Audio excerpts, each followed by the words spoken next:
My father stood up at a family dinner, clinked his glass, and announced he was sending his 79-year-old mother to a locked memory care facility. Everyone nodded. Everyone smiled. Nobody questioned it. And the whole time, he had no idea that I had already handed every piece of evidence to Adult Protective Services 2 days before that dinner. But I'm getting ahead of myself. April 2022. I was working full-time at an assisted living facility in West Henderson, making $18.50 an hour. Hard work, lifting, bathing, medication rounds, charting, but I was good at it. I knew how to read the small changes that mattered. That's what years of elder care teaches you. You stop seeing patients as diagnoses and start seeing them as people. That's when my father called a family meeting. Grandma June had been having what Dad called memory issues. She'd forget where she put her reading glasses. She'd ask the same question twice. Normal things for a 76-year-old woman. But Dad made it sound urgent. So 14 of us packed into my parents' living room, my parents, my brother Shane and his wife, my sister Melanie and her husband, their kids, my Uncle Clint and Aunt Donna. Everyone looking appropriately concerned. Dad laid out the situation. Grandma needed more help. Someone should move in with her. Then he looked directly at me. Hazel, you work with old people anyway. You should move in with Grandma. It wasn't a question. It never was with my family. It makes sense, he continued. You're trained for this. And honestly, Hazel, what else are you doing with your life? Shane was staring at his phone. Melanie was nodding. Not one person asked if I wanted to. I said yes. I always said yes. That's what they counted on. I moved in April 12th, cut my hours from 40 a week to 24. My income dropped from $2,960 a month to $1,180. Nobody offered to pay me. They said it was family, like that was supposed to cover the rent. Every morning at 7 a.m., I crushed Grandma's pills and wrote everything in my blue spiral notebook. Time administered. Blood pressure reading. Any changes in mood or alertness. Grandma watched me one morning. You don't have to write everything down, honey. I like keeping track, I told her. What I didn't say was that I'd learned the truth only matters if you can prove it. Words disappear. Paper doesn't. The days blurred. No days off. No vacations. No life outside those walls. And here's the thing that still gets me. I had never been to the ocean. 32 years old. Born 3 hours from the Carolina coast. My family had taken beach trips. Myrtle Beach, 2008. Topsail Island, 2011. Wrightsville Beach, 2014. Hilton Head, 2018. I wasn't invited to any of them. There was always a reason. In 2018, my mother actually said, Hazel, you just burn. We're doing you a favor. So when I said I've never been to the ocean at the November meeting, it wasn't a hint. It was just a fact. They laughed anyway. November 3rd, 6:47 p.m. My aunt was reading the Hawaii itinerary, Hilton Waikiki, January 18th through the 28th, 10 days. 14 people. Shane was showing resort pool photos. Melanie was talking about snorkeling. The kids were bouncing on the couch. I've never been to the ocean, I said, quietly. Not really to anyone. 2 seconds of silence. Then my father laughed. You're not coming. Nobody wants to spend 10 days babysitting an old woman. So congratulations, Hazel. It's you. 13 faces. Not one person told him to stop. Not one person looked at me. I said, of course. Then bent down to fix Grandma's blanket. Her hand shot out and grabbed my wrist. Hard enough that I'd see the red marks the next morning. She pulled me close and whispered 5 words, urgent, clear. I still hear them in my sleep. 4 days later, I found out what she meant. November 7th, Dad came over after church, went straight to Grandma's office. I brought him coffee. When I opened the door, a folder was open on the desk. He looked up. Hazel, knock next time. This is private paperwork. But I'd already seen it. A receipt. Blue Ridge Memory Care. $12,500. Deposit received, November 3rd. The same day as the meeting. The same afternoon he'd hugged me and told me I was part of the family. I felt sick. Because I work in elder care. I know how these things go. I know how families build a story around an elderly person before they try to put them away. And a deposit before any evaluation, before any formal discussion, that told me everything. That's when I started paying attention differently. November 14th, I went to refill Grandma's prescriptions at CVS. The pharmacist looked at a bottle. The trazodone, that's new, right? I had no idea what she was talking about. For sleep, 50 milligrams. It'll make her pretty drowsy. Prescribed October 28th by Dr. Alex Wilson. For sleep disturbance. Grandma had never once complained about sleep. I opened my notebook right there at the counter every night through October, 10 p.m. to 6 a.m. consistent. No wandering. No insomnia. Who picked this up? I asked. Philip Langford. November 14th, 2:23 p.m. My father had picked up medication I didn't know about for a problem Grandma didn't have. I filled it, brought it home, and started watching. The next Sunday, Dad offered to give Grandma her vitamins. I was in the kitchen. I heard the rattle of pills. I heard him say, "Here you go, Mom. This will help you feel better." By 3 p.m., Grandma was asleep on the couch. She slept until 7:30. When she woke up, did I miss Sunday dinner? What happened to the afternoon? I checked her pill organizer. The trazodone slot, empty. Not even bedtime yet. I counted the bottle. Should have had 28 left. There were 26. Care log, November 17th, June unusually sedated, 2 to 7:30 p.m., following Phil's visit. Disoriented upon waking. 0 sedation any other day this week. Same thing the next Sunday.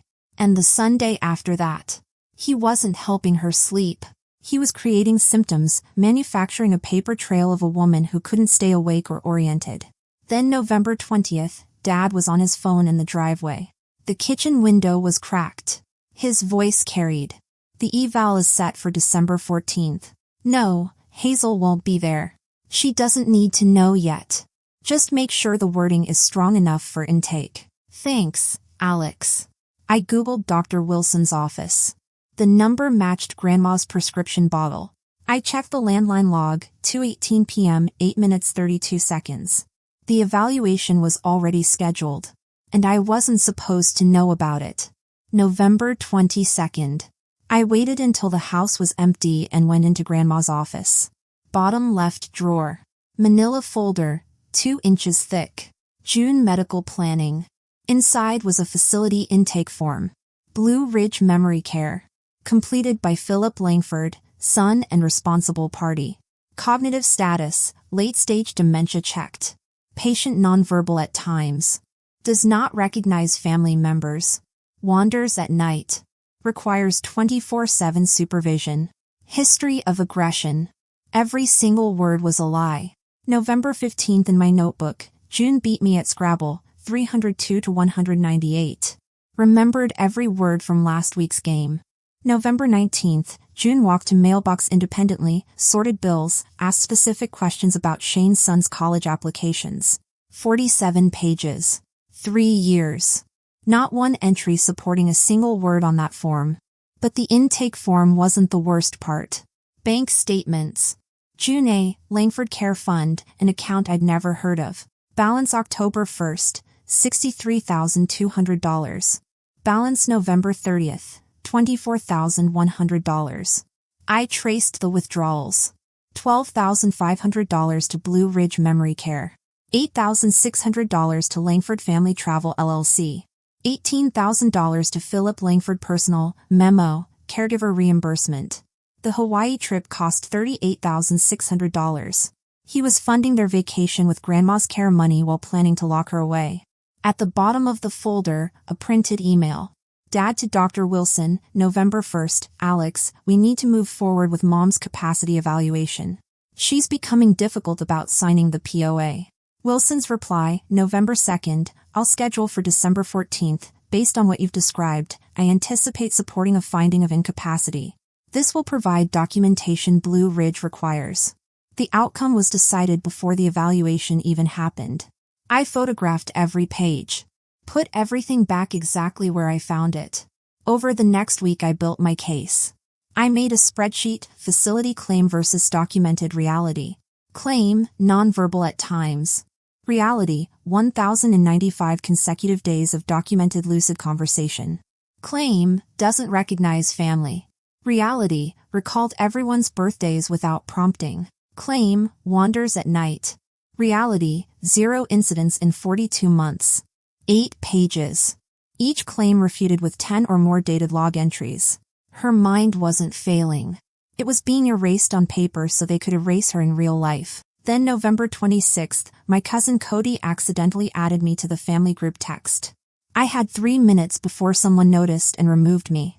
But I saw enough. Melanie, does Hazel suspect anything?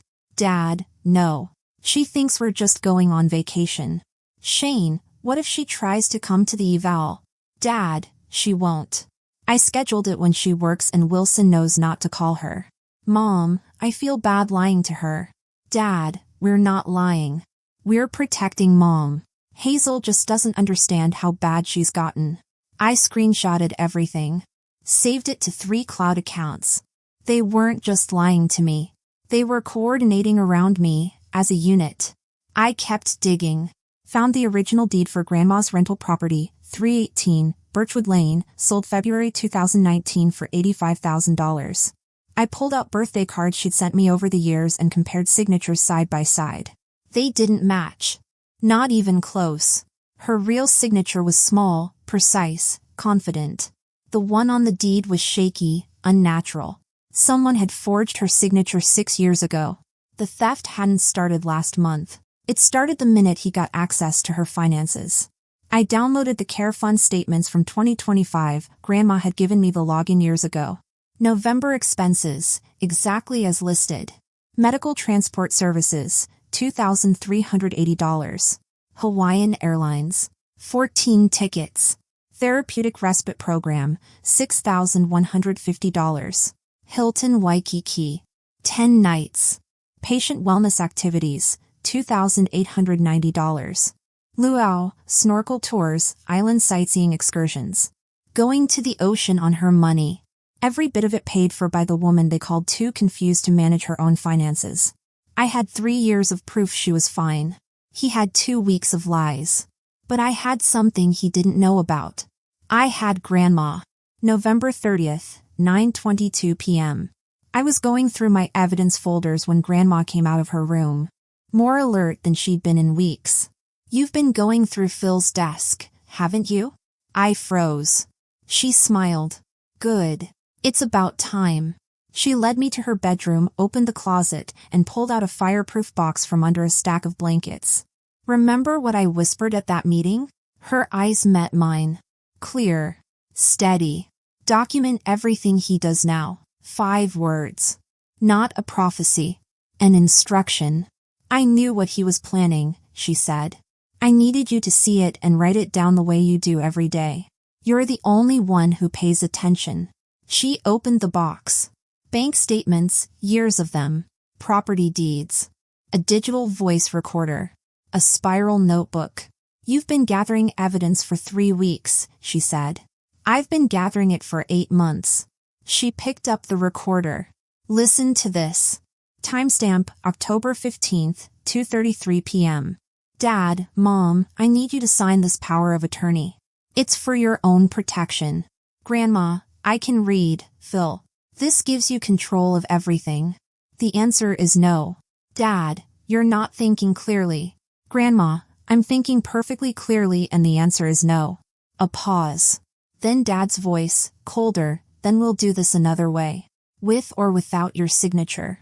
If you won't cooperate, I'll have to get you declared incompetent. She stopped the recording. That's when I knew he was going to force it. And he was going to use you to make it look legitimate. If I fight alone, I'm a paranoid old woman. If you fight with your medical logs and your training, that's credible evidence. You've been my witness for 3 years. I just needed you to see what Phil was doing. She took my hand. I didn't ask you to save me. I asked you to document the truth. I asked what we do now. She smiled. We let him think he's winning. Then we show everyone what he really is. Through a friend at her church, she'd already contacted Adult Protective Services. Independent evaluation, scheduled December 16th, 2 days after Dad's rigged assessment. Let Dr. Wilson do his fake evaluation. Let them think they've won. Then we bring in APS with everything. For the first time in 3 months, I wasn't alone. December 14th, Dr. Wilson arrived at 9 a.m. Dad had been there since 8:30. I was told to leave, too emotionally involved. I went to my room and left the door cracked. June, can you tell me what year it is? 2025. And the president? I know who the president is, and I know who you are. I also know why you're here. Then Dad's voice, see, she had to think about it. That's the confusion I mentioned. Mrs. Langford, can you tell me why I'm here today? Grandma's voice went slower. Uncertain. Phil said something about papers. I'm not sure. She was playing the role perfectly. When Dr. Wilson left, Dad was smiling. That went well, Mom. We're going to take care of everything. He had no idea what was coming in 48 hours. December 16th, 2 p.m. APS investigator Gwen Harmon arrived with social worker Angela Scott. Dad had client meetings until 5. Mom was at yoga. Just me and Grandma. Exactly as planned. 2.5 hours.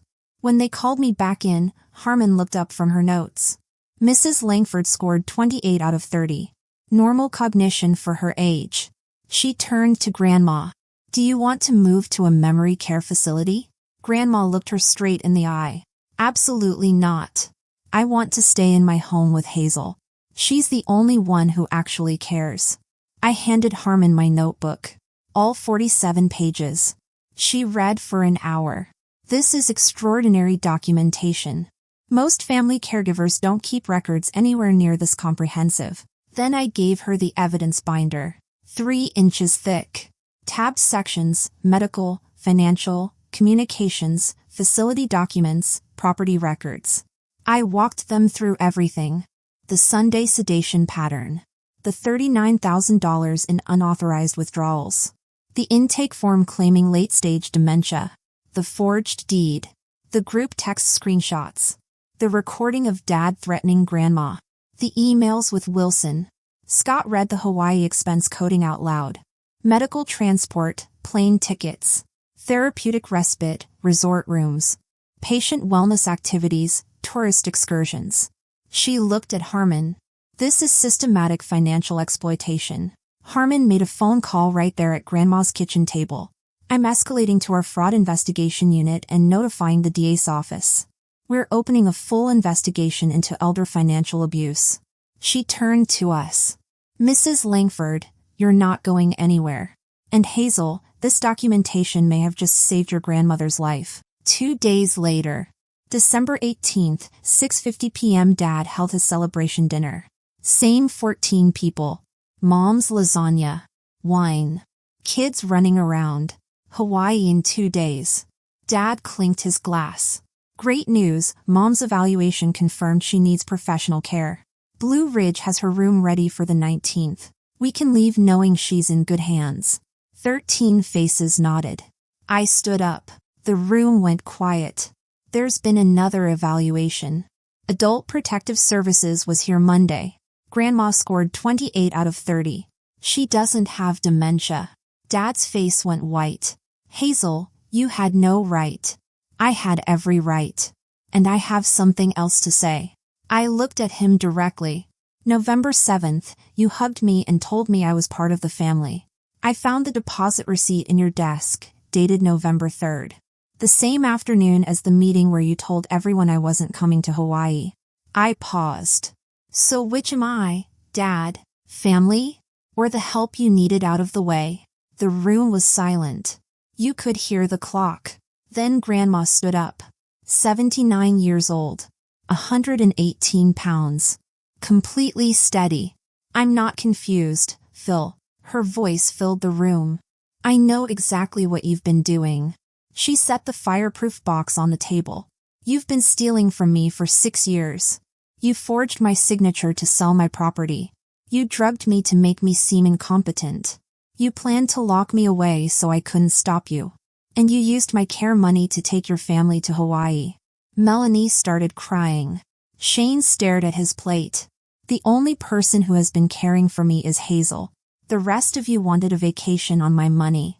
And when she said she'd never seen the ocean, you laughed at her. I connected my phone to their TV. Line by line, Hawaiian Airlines, 14 tickets, coded as medical transport. Hilton Waikiki, 10 nights, coded as therapeutic respite.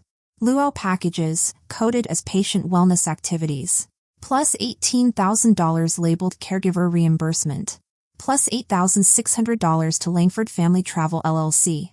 The trip cost $38,600. Every penny came from Grandma's care fund. You were going to the ocean on her money while locking her in memory care. Uncle Clint stood up. Jesus Christ, Phil. Is this true? Dad couldn't answer. APS has opened an investigation. The DA's office has been notified. Dr. Wilson is being reported to the medical board. Blue Ridge has been told their deposit was obtained under false pretenses. You have one option: return every dollar and leave Grandma alone. Or face criminal elder abuse, fraud, and forgery charges. Mom was crying. Hazel, we're family. We can work this out. Grandma's voice cut through. No, Sandra. Family doesn't do this. Hazel is my family. The rest of you are thieves. Melanie stopped next to me on her way out. I'm sorry. I didn't know. Yes, you did, Grandma said. You just didn't care. By 7:34, 9 people had gone. The family, shattered in 11 minutes. Dad called the next morning. Defeated. We're canceling Hawaii. Good. I'll return the money. The $11,000. $38,700. APS has the documentation. Silence. Fine. Transfer came through at 4:52 p.m. When he called to confirm, he said, "You destroyed this family." I didn't destroy anything, I said. I documented it. He hung up. I never heard his voice again. APS investigation completed January 15, 2026. Financial exploitation confirmed. $38,700 in unauthorized withdrawals. Medical neglect. Attempted fraudulent institutionalization. Dad, probation, mandatory elder abuse education, no unsupervised contact with Grandma, all account access permanently revoked. He took the DA's steal. The North Carolina Medical Board censured Dr. Wilson, undue influence, predetermined diagnosis, $15,000 in undisclosed fees from my father. Prohibited from conducting capacity evaluations for 2 years. All public record. Of 14 people at that November meeting, 3 stayed. Uncle Clint and Aunt Donna. And Melanie, who texted 3 weeks later, I should have asked questions. Can we talk? She visits Grandma monthly now. Brings her daughter. Reads to her. That's how trust gets rebuilt, not with words, but with showing up. Shane's last text, "You're dead to me." I blocked him. Mom filed for divorce in February. By late January, $50,000 was back in the care fund. The rest coming monthly, legally enforced. Grandma hired an estate attorney. New will. She named me power of attorney and healthcare proxy. This doesn't all go to you, she told me afterward. You'll split it with Melanie, if she earns it back. Still teaching. Still fair. Grandma and I settled into something new. Peaceful. Real. Off the trazodone, she was sharper and happier than she'd been in months. I went back to 32 hours at the facility. Had a life again. She insisted on paying me $1,800 a month. You gave up 3 years, Hazel. The least I can do is pay you what you're worth. One Saturday morning she was making coffee and turned around. Have you thought about actually seeing the ocean? 2 weeks later we drove to Wrightsville Beach. 3 hours. Left early, February 7th, modest hotel, 2 nights, $180. Grandma paid and refused to hear otherwise. We walked down the wooden steps over the dunes and there it was. This endless stretch of gray-blue water, just moving, moving, moving. I walked to the edge. A wave came in. Cold water rushed over my feet. I started crying. Grandma took my hand. This is what family does, sweetheart. We show up for each other's firsts. I thought I'd feel angry, I told her. That it took this long. What do you feel? Free. That's because you're here with someone who wanted you to see it. Not someone who wanted to leave you behind. The next morning at sunrise, we walked out again. Took a photo, just the two of us, the ocean behind us. For the first time in years, I looked happy. Actually happy. Back in Henderson, APS investigator Gwen Harmon called. Would I speak at an elder abuse prevention training for caregivers? Share my documentation system? I said yes. Brought my notebook. Showed them the format, daily entries, medication times, vital signs, behavior changes, conversations. 12 caregivers asked for copies afterward. So I made a template. 8 pages. Uploaded it free to Google Drive. 3 weeks later, 1,847 downloads. The emails came. This caught my brother stealing from my father. This proved my mom was still competent. This got APS to open an investigation when my sister tried for guardianship. Harmon called again. You might have saved more people than just your grandmother. Late January. Grandma and I on the front porch. Sweet tea. Rocking chairs. Clear winter sky. What do you want people to know about all of this? I asked. She thought for a long time. Tell them old doesn't mean stupid. And silence doesn't mean consent. She turned to me. I'll die someday. Probably soon. But I'll die here in my house with someone who sees me as a person. That's all anyone wants. Not everyone gets it, I said. You gave me that, Hazel. You saw me. You wrote down what you saw.